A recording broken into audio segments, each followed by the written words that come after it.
Hi, my name's Lisa. I just quit my 200k corporate job. This was my career and salary progression to be making 200k by 25 years old. So my first job ever, I was 17, I worked in retail and I was making $21.58 an hour as a casual.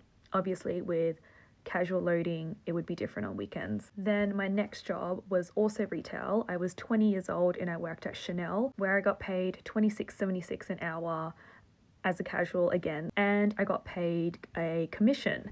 The commission is kind of hard to calculate, but it would on average double my pay every month.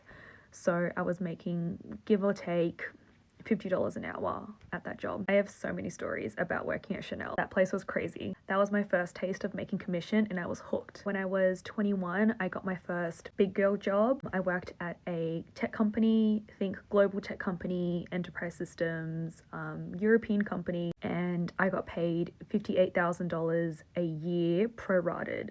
So I was part-time, so that was prorated to however many days a week I was working. That was an SDR job slash like a rotational kind of program where I got to try out a few different roles. I love that job. That was during uni, so I worked part-time. Then when I was 22, I graduated and I moved tech companies to another global tech company, American, think B2B SaaS kind of stuff as well. My first role there was a BDR where I got paid 125k OTE plus super. I was in the same role when I was 23, but I got a pay increase, so I was making 135k OTE. Then I got promoted when I was 24 to AE, so an account executive, and I was making 170k OTE plus super. So then finally, I was 25 in the same role, but I got a pay increase to be about 180k OTE plus super, so roughly about a 200k total package. Now I'm 26 and I'm making $0 because I quit my job.